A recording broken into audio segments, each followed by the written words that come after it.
이제 방금 말씀드린 부분은 이제 도급의 관계에 대해서 좀 사업주의 지위를 확인하느라고 말씀을 드렸고, 뭐니 해도 이제, 보험료를 그러면, 사업주가 내야 되는구나, 라는 걸 알았어요. 그러면 우리가 여기서 알아야 될 건 또 뭐 어떤 것들이 있냐면, 그래, 우리 현장 중에 내가 사업주의 지위가 있는 것, 원수급인으로 한 거, 하수급인으로 한 거, 여러 가지가 있어. 그러면 건설업에서의 보험료 3월달에 보수총액 신고라고 하는 것은 여러 가지 현장 중에서 보험료 납부 의무가 있는 현장, 즉 내가 사업주로 있는 현장에 투입된 인건비, 즉 보수를 합산해서 신고하는 작업을 보수총액 신고라고 합니다. 근데 생각을 해보자고요. 우리가 우리나라에는 수많은 업태 종목들이 있습니다. 업종들이 있어요. 우리가 지금 제 강의를 듣고 계시는 건설업도 있고 도소매도 있고 제조업, 서비스업, 수많은 업종들이 있겠죠. 근데 그 중에서 건설업을 제외하고 인건비가 아닌 걸로 보험료를 신고하는 업종들이 있나요? 인건비가 아닌데 이게 보수라고 인건비라고 신고하는 것들? 이거 말고 그 전에 우리가 고용산재 보험료라고 하는 건 이 보험료 금액을 책정하기 위해선 뭘 기준으로 할까요? 인건비를 기준으로 하죠. 인건비를 기준으로. 사람 인건비가 얼마냐? 이 인건비의 보험료율을 곱해서 보험료가 나오는 거죠. 그러면 건설업을 제외한 다른 업종에서 보험료를 산정하기 위한 이 기초가 되는 금액, 인건비가 진짜 근로자에게 지급한 인건비 말고 다른 인건비가 있을 수가 있냐? 없죠. 근데 건설업은 유독 인건비에 대한 해석이 굉장히 확대되어 있다. 그래서 가장 기초적으로는 건설업의 인건비는 기본적으로 4가지를 의미한다. 첫 번째가 직접 노후비, 두 번째가 간접 노후비, 세 번째 외주 노후비, 네 번째 장비 노후비까지 합친 걸 건설업에서는 보수라고 얘기한다. 라고 하는 거고요. 한 가지 더. 여기 장비 노후비라고 제가 써놨는데, 이거는 강의 때 여러분하고 저하고 용어의 통일을 하기 위해서 제가 장비 노후비라고 한 거지, 이 장비 노후비의 정식 명칭은 노무 제공자입니다. 노무 제공자. 노무 제공자라고 하는 건데, 노무 제공자라고 제가 강의 때 계속 노무 제공자 하면, 얼핏 이렇게 들으시는 분들은 직접 노무비도 노무를 제공하고, 이거 전부 다 노무는 제공하는 사람이 맞으니까 헷갈리실까봐 제가 장비 노무비로 용어는 조금 제가 바꿔서 설명하는 점 이해해 주시기 바라겠고요. 어쨌든 본론으로 들어와서, 그럼 건설업에서의 노무비는 다른 업종과는 틀리게 4가지를 노무비라고 한다. 첫 번째가 뭐냐? 직접 노무비입니다. 직접 노무비는 현장 일용직을 보통 지칭하는 말을 얘기하고, 여기서 현장 일용직의 금액은 어디서 확인할 수 있냐면, 가장 기본적인 건 여러분들 재무제표 안에 공사 원가 명세서가 있어요. 원가 명세서 안에 작급 혹은 임금으로 표기되어 있는 숫자를 우리는 직접 인건비라고 보통 보험료 신고 때 지칭하고 그 금액을 산출하기도 하죠. 근데 이렇게 공사 원가 명세서에 일용직으로 표기된 작급 임금만 우리가 직접 노후비로 가져오면 될까요? 보통은 그래야 맞는 거죠. 근데 우리의 재무제표는 변형이 많이 되어 있기 때문에 그것만 가져오면 100점이라고는 할 수 없습니다. 그러면 이 직접 노후비는 뭐까지 들어가야 되냐?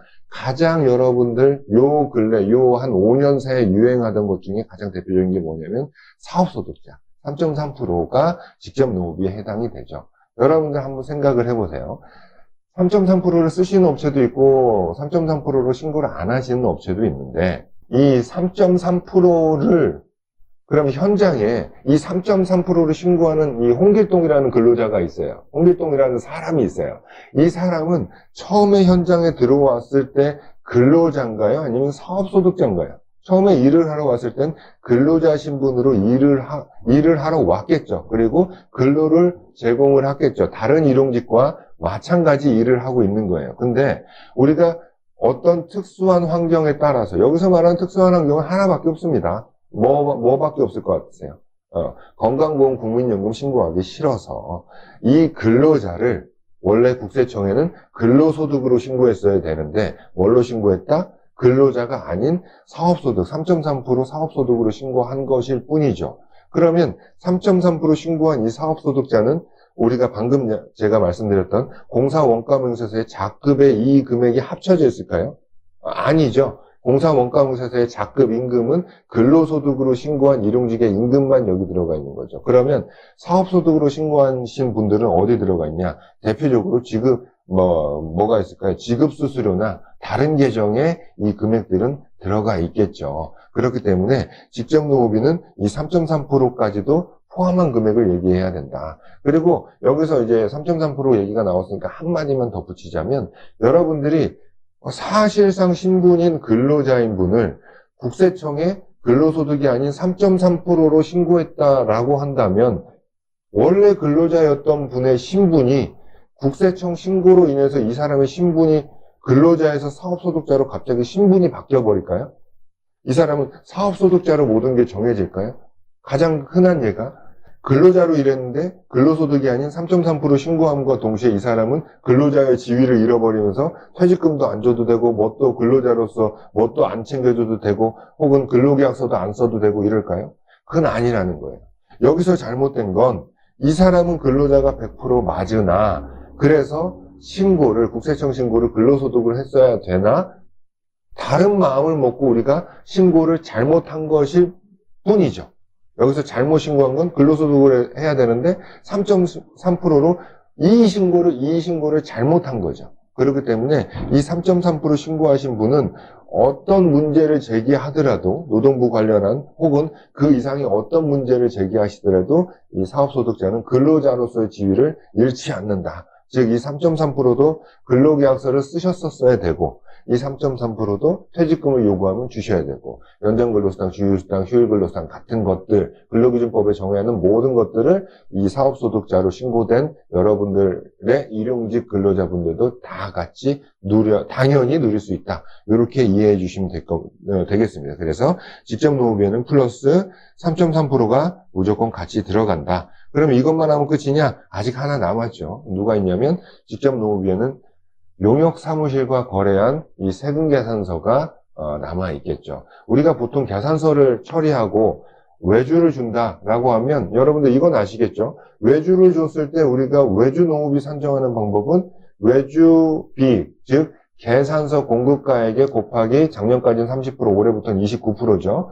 29%를 곱한 금액, 즉 우리가 1,000만 원의 세금계산서를 받으면 이 노무비를 산정할 땐 29%를 곱해서 290만 원은 인건비로 가져오는 게 외주 노무비인 거잖아요. 그렇죠? 그러면 용역사무실과 계산서를 끊었다라고 해서 용역사무실과 끊은 계산서도 이 29%를 곱해야 되냐? 아니라는 거죠. 우리가 외주공사를 줬을 때 29%를 곱하는 이유는 뭘까요?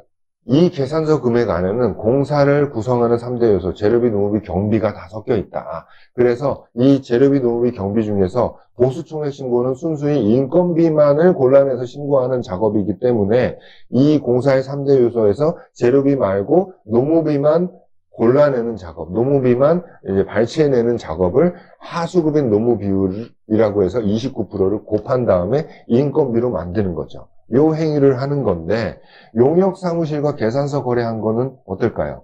세금계산서 안에 뭐 재료비가 있기랍니까? 뭐가 있기랍니까? 이 계산서 금액 자체가 전부 다 인건비로만 이루어져 있죠. 그래서 이 용역사무실과 계산서 처리한 것은 이 금액 100%가 전부 다 인건비로 책정이 돼야 된다라고 해서 이거는 직접노무비 항목에 같이 산입해 주시는 것이 맞다. 용역사무실,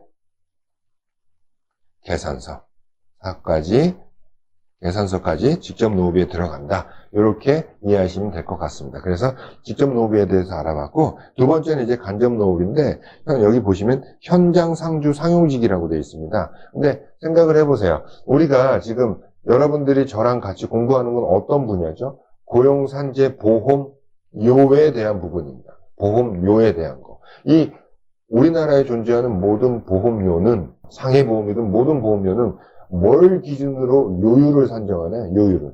위험도를 가지고 이 보험 요율을 산정합니다. 그렇죠? 그래서 이 현장 근무 상주 상용직이에요. 상용직이라고 하는 건 우리 본사, 건설회사 본사에서 정규직으로 채용하신 분들이에요. 근데 이분들은 여러분들처럼 사무실에 앉아있는 분들과 본사에서 채용은 같이 했지만 현장에 주로 나가 계시는 분들, 현장에서 뭐 행위를 하지 않아도 위치 단위가 현장에 계세요. 그러면 그분들의 위험도와 지금처럼 사무실에 앉아 계시는 분들의 위험도는 당연히 다를 수밖에 없죠. 그래서 산재보험료율도 건설업 본사는 사무실로 봐서 1%고요. 현장은 3% 후반대, 거의 4%에 육박하는 산재보험료율을 갖고 있습니다.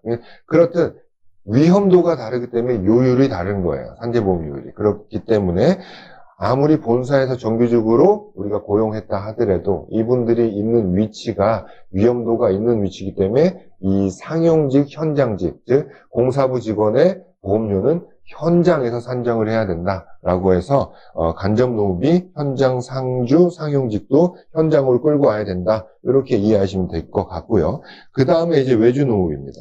외주노무비는 방금도 말씀드렸다시피 우리가 어떤 발주자로부터 혹은 어떤 원도급으로부터 공사를 도급을 받아요. 근데 공사를 도급받은 내용 중에 우리가 100% 할 수 있는 것도 있고 못하는 부분도 있습니다. 이 못하는 부분을 더 잘하는 사람한테 우리가 넘겨주는 거, 외주를 주는 것을 우리는 외주공사라고 표현을 합니다. 그래서 내가 하지 않고 외주공사를 보내버려요. 물론 우리가 거기에 비용을 지불하겠죠. 비용은 어떻게? 계산서를 받고 비용을 지불합니다. 그러면 보험료를 산정할 때는 외주노무비가 들어가잖아요. 우리가 준 거는 공사비지만 이 안에서 우리가 외주를 준 당사자, 그 회사에서도 일용직을 고용할 거 아니에요. 일용직을. 그러면 우리가 외주를 준 그 회사에서 일하는 일용직도 우리 현장에서 일하는 건 맞으니 이 사람에 대한 보험료도 내야 될 거 아닙니까? 보험료. 인건비에 대한.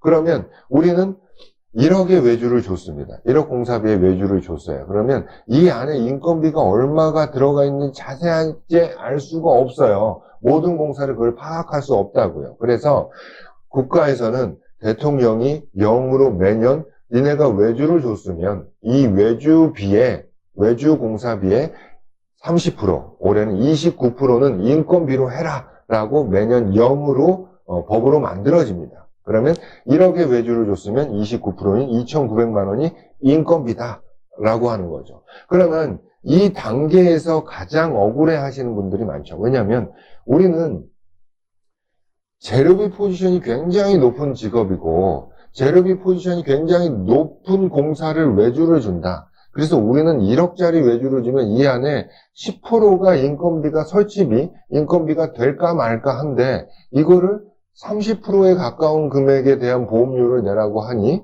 그럼 우리는 실질적으로 투입된 인건비보다 3배나 많은 보험료를 내야 되는 거 아니냐라고 하시는 분들이 굉장히 많은데 정말 특수한 공정을 제외하고는 우리가 어떤 계산서는 인건비 포지션이 말씀하신 대로 적을 수도 있지만 또 다른 계산서에는 인건비 포지션이 반대로 높을 수 있어요. 그래서 우스갯소리로 국가에서 일하는 석박사들이 굉장히 영리하신 분들이 이런 거 저런 것들을 전부 다 연간 통계를 내서 통계를 내봤더니 평균치가 29% 나오더라. 그래서 계산서 끊고 우리가 공사를 준 것에 대한 노무비는 평균치 29%니까 29%로 해라.